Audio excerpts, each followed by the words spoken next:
Olá pessoal, tudo bom com vocês? O título que você leu aí da mensagem, ele é correto.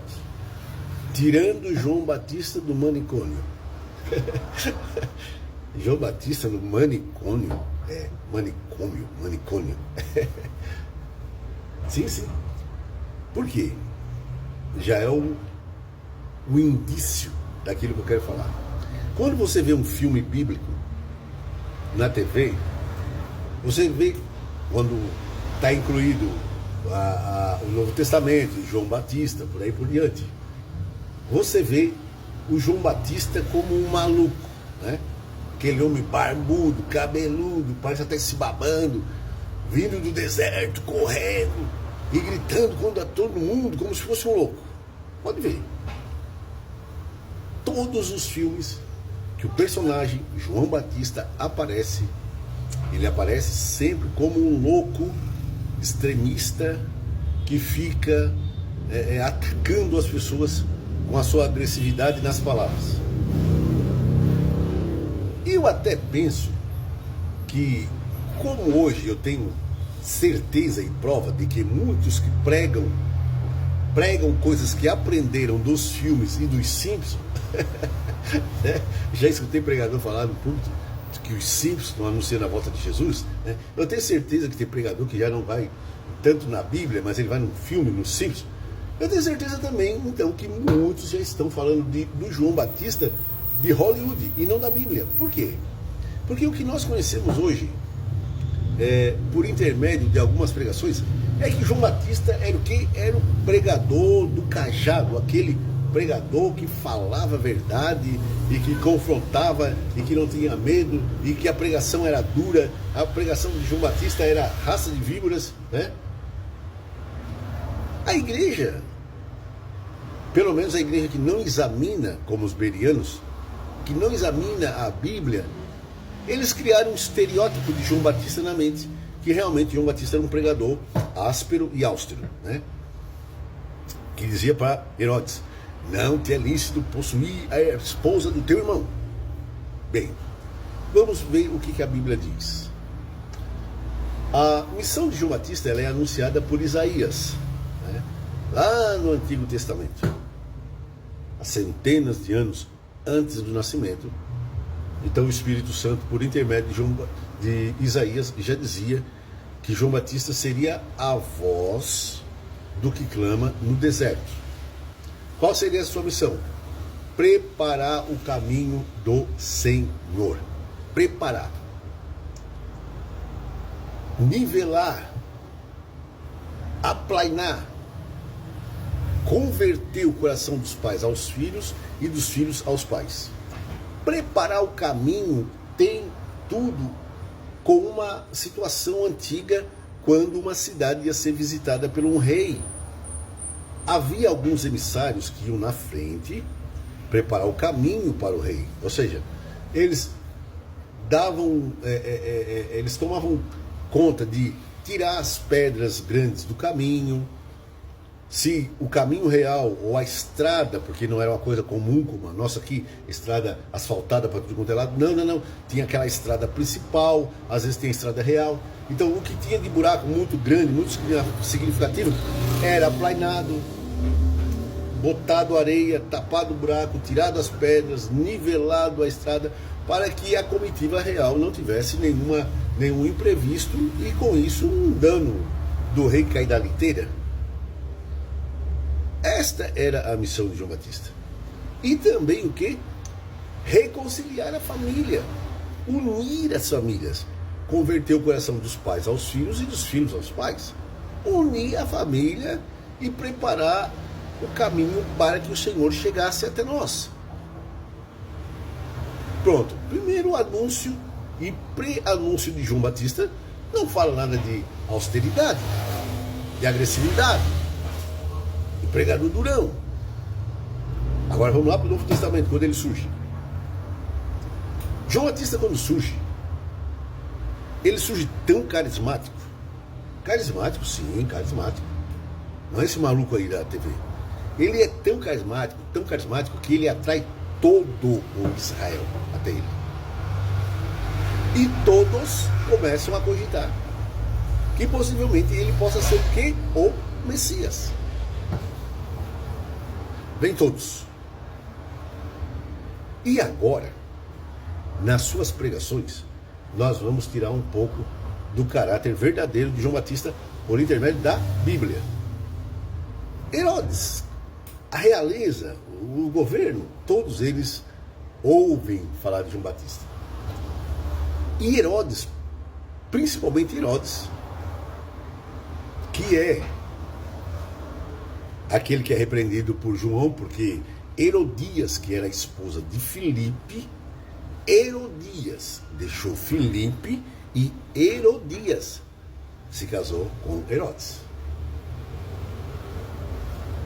Quando João Batista viu isso, João Batista começou a repreender Herodes. Por quê? Porque ele já tinha uma certa familiaridade com Herodes. Ele não pregava de longe. Ele não estava lá no Rio Jordão falando da vida de Herodes que estava no palácio, não.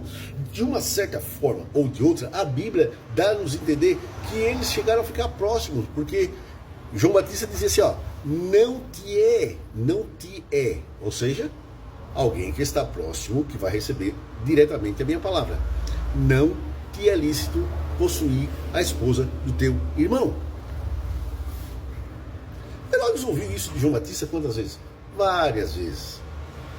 Ele ficou com raiva de João Batista? Não. Opa! Não. A Bíblia diz que Herodes tinha o quê? Prazer em ouvir João Batista. Mas não era uma repreensão que a gente escuta. Não, tinha isso. Era uma repreensão. Só que não nesses termos que tentam passar pra gente. Porque de uma forma que o próprio déspota, cruel, um homem terrível, Herodes, ouve aquilo ali, ele não fica com raiva de João Batista. Ele ainda tem prazer de ouvir João Batista. Ah? Então tá. Um homem mau e cruel que é repreendido por um profeta, mesmo assim não fica com raiva desse profeta. Já tem um indício que essas palavras que o profeta diz para ele não são palavras untadas com pimenta. É a verdade dita de uma forma que a pessoa consiga receber. Vamos lá para o Rio Jordão.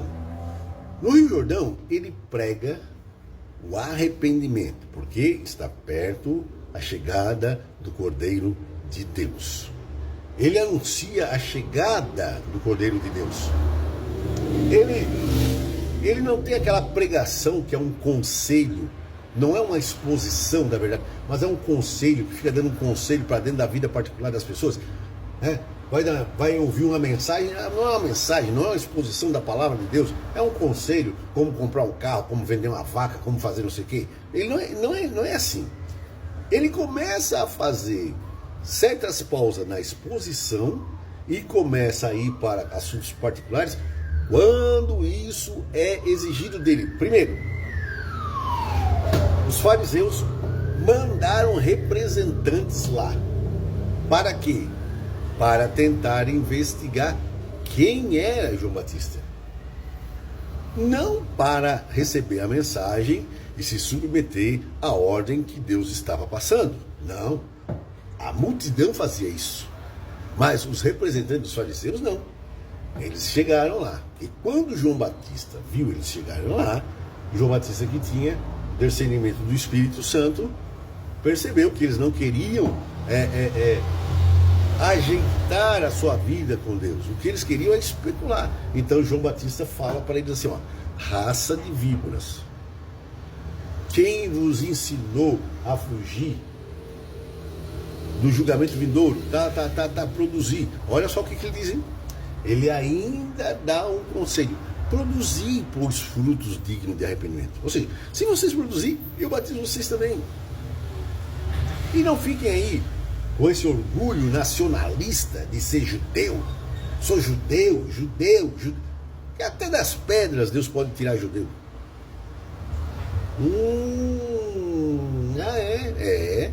Então tá. Tu é Elias?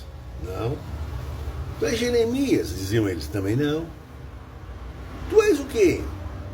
O que tu diz de ti mesmo? Fala alguma coisa. A gente tem que ir lá levar uma resposta para alguém que me mandou aqui. Ou seja, eles estão ali de uma forma impessoal. As palavras que João Batista pregou para eles, entrou aqui e saiu dali. Porque eles têm um objetivo: satisfazer a curiosidade de quem enviou eles. João Batista então declara: eu sou a voz do que clama no deserto. Preparai o caminho do Senhor. Ele fala isso. Ele fala o quê? Como o profeta Isaías falou.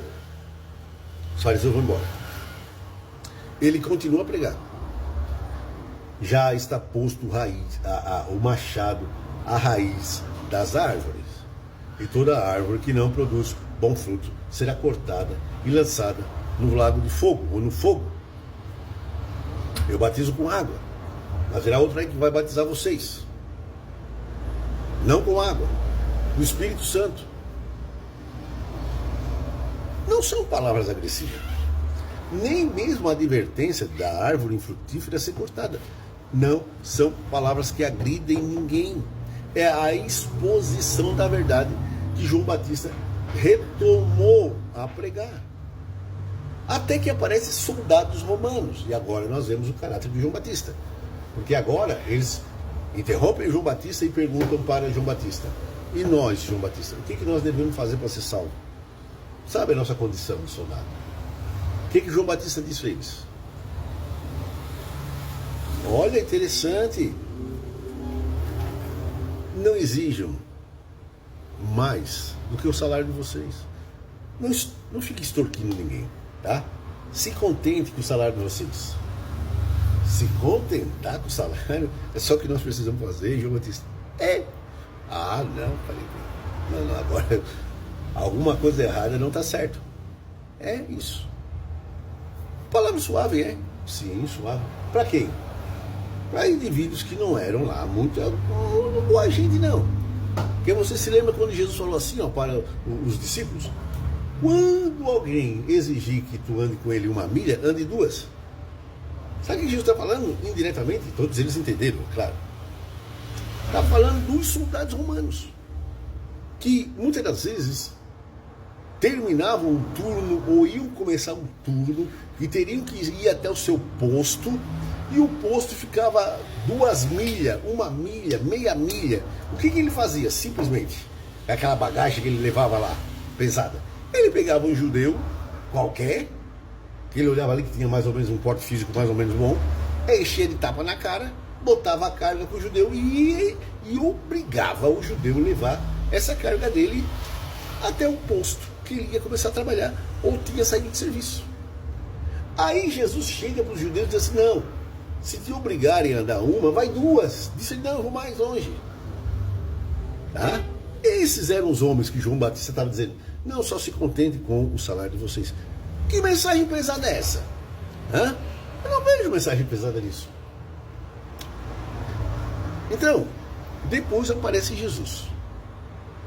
João Batista faz o quê? Proclama a messianidade de Cristo, que ele é o único que conhece Deus, é o único que ouviu e ouve a Deus, é o único que viu e vê a Deus. E que ele é maior do que João Batista. João Batista se submete a Cristo ao ponto de querer ser batizado.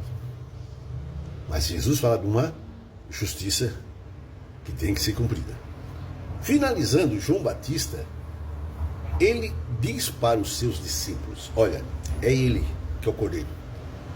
Tá? Sigam ele. Tá, mas por que tu não vai seguir? Não, porque eu não sou a noiva, eu sou o amigo do noivo. Vim fazer minha parte está feita. Mas ele era tão carismático, ele era tão agradável, ele não era desagradável, claro que não.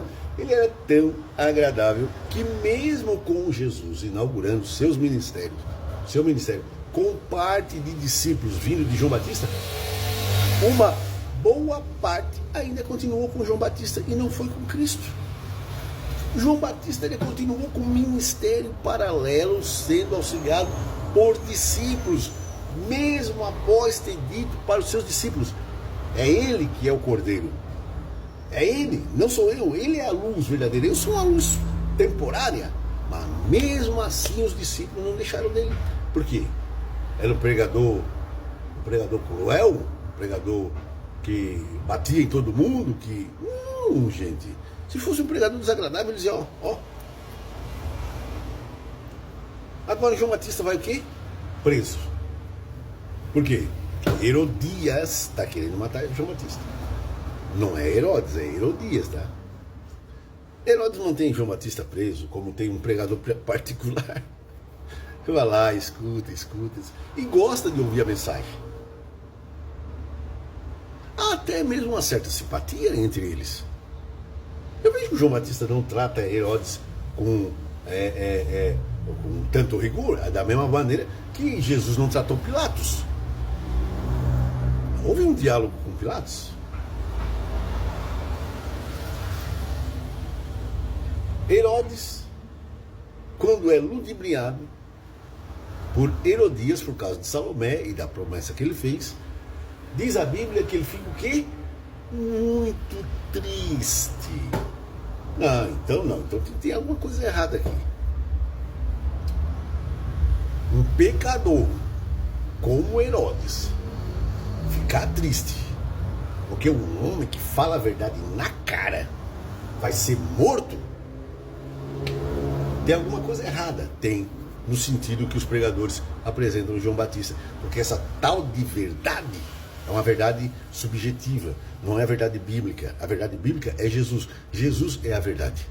Mas essa verdade que o touro do campo fala e mais ninguém consegue falar, e mais ninguém fala, é o único que fala, essa verdade é uma verdade subjetiva, uma verdade untada de erro, de hipocrisia, de tudo. E ao invés de conquistar o pior dos pecadores como Herodes, afugenta até mesmo aqueles que já estão bem na presença de Deus. Não, mas é porque ele fala a verdade. Fala a verdade, todo amargurado do coração, despejando a amargura dele no meio do povo através do microfone. Porque a verdade dele e a verdade de Jesus e a verdade bíblica é diferente, porque o próprio Jesus também lascava a verdade. Mas a Bíblia diz que a multidão o seguia. E disse ele o quê? Vocês não estão me procurando. Alguém disse, mas era só por causa do milagre, dos milagres. Não. Uma vez Jesus falou, não é por causa dos milagres. É por causa do pão que vocês comeram e ficaram saciados. Viu? Eles ainda tentam fazer a gente entender que o povo não gostava de Jesus por causa da mensagem, mas sim por causa dos milagres. Mentira! Jesus disse, vocês não estão me procurando porque comeram pão ou beberam água, alguma coisa terrena, mas sim porque comeram o pão da vida e vos saciou. Da mesma maneira que a samaritana, ela bebeu enquanto falava, Jesus dava para ela a água da vida. Ela bebeu que até o cântaro dela esqueceu. Isso chegou na cidade e se tornou a primeira missionária, evangelizou toda a cidade. Então, vamos e viemos. A verdade é verdade. Ela não é uma arma de guerra para matar.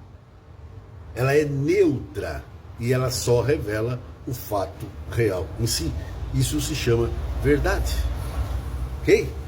Então, João Batista não pense que era aquele maluco com a barba grande, babando, cabelo desarrumado. Parecia um doido que se qualquer um visse João Batista, tinha que internar João Batista. Não, ele não era isso. Ele era o primo de Jesus, cheio do Espírito Santo antes de nascer e profetizado sua missão séculos antes de aparecer nessa terra. Ok? Tiramos ele do manicômio.